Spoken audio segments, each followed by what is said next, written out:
Hey guys, just back again about the Kia Sportage.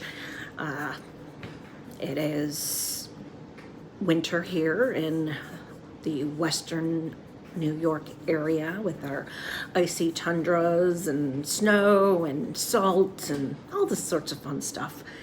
Stumbled upon this little life hack, if you will. Not sure if the information's been really out there. I've looked and I hadn't seen it. So I thought I would talk to you today about rear view backup cameras on your Kia Sportage. We were out grocery shopping, the kids and I, and the kids put the groceries in the back and shut the back hatch, and wouldn't you know, my backup camera stopped working. Now, with hatched vehicles, apparently this is extremely common. The number one reason is because people slam the rear hatches, and that is the reason why they stop working. So I stumbled upon this by accident, and it's definitely not a complete fix, but considering it's like 19 degrees and snowing, I really don't want to get out there and work on my vehicle. However, you know, nothing's going to stop me if I have to, but I don't really want to at this time, considering how I'm a little sick. So, what are you going to do with your backup rear view camera not working? Well, I searched online and I found what I thought was a good video. And they said, like, if you go on some website and put in your car make and everything, it'll give you the exact camera that you need to replace it with. I went to the site, and it turns out you have to pay for the site. It's really something more for like mechanics or people who maybe work on cars all the time. And I just work on my car when something breaks, if I can manage to do it. So I didn't want to pay the fee for that website. So I'm like, screw it. So I checked on, and I heard that someone else like had gotten the camera that they needed on eBay for like $7. I'm like, woohoo, I'll try that. No, my best bet I found was just going to Amazon, and I found a camera that actually seems to work with my vehicle. You want to make sure it's got at least 170-degree angle, that it's got enough lights. So you might want to compare contrast a few of them. But and there's also ones that are just black and white, and then there's ones that have color. So I didn't go for the cheapest model, but I also didn't go for like the top-notch model. I just want to make sure that there's no people behind me and I'm not going to run them over. So this is the one I got. It's just a waterproof camera. It's got a 170-degree angle. It's colored. It's got like 12 lights, LED lights. I think it cost me about like $20-ish. So really not that much money. But if you're gonna do the camera, you are going to have to do a little bit of wiring. So I would suggest that besides the camera, that you make sure that you get some,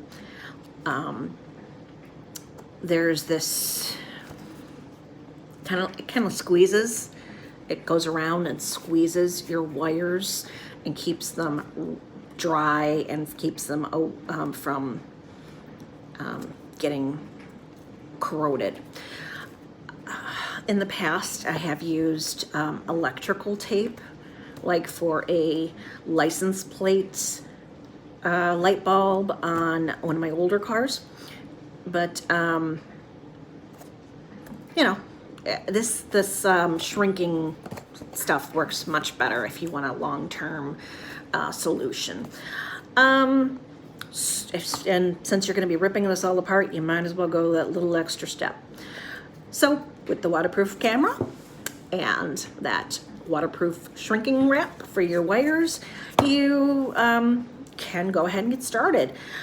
I'm gonna not do it right now, as I mentioned earlier, because temperature, snow,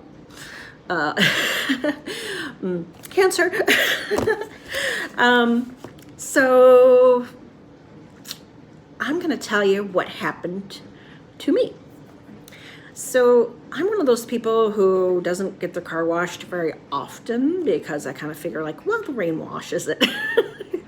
But right now with the salt and everything, sometimes in the wintertime, I will get a car wash. What happened is my rear view camera was black.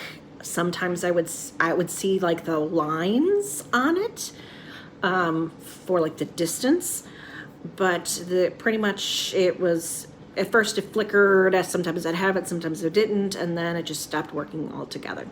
So after the kids and I went shopping one day and they closed the back rear hatch, it stopped working completely and never came back online. I never realized how much I used that darn thing until it was gone. Isn't that like most things though? So I went and got a car wash. And I believe what happened is all the salt and that was probably covering some of the internal workings of the camera, because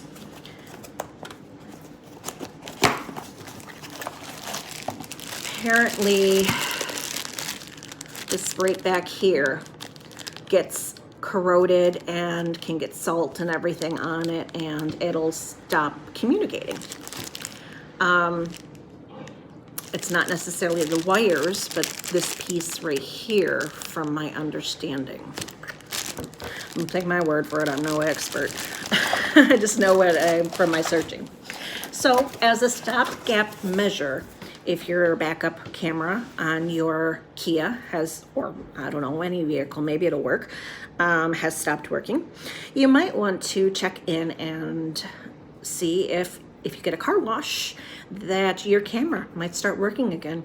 Mine did, and it's been 2 weeks now, and it's still working.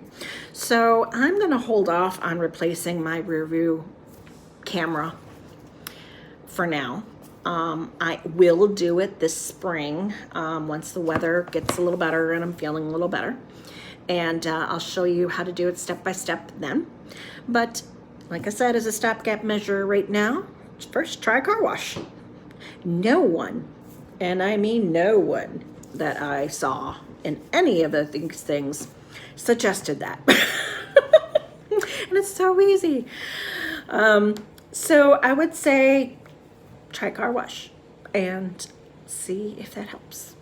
I hope this has been helpful to you. I hope this has been maybe a little life hack that'll work for you, and good luck.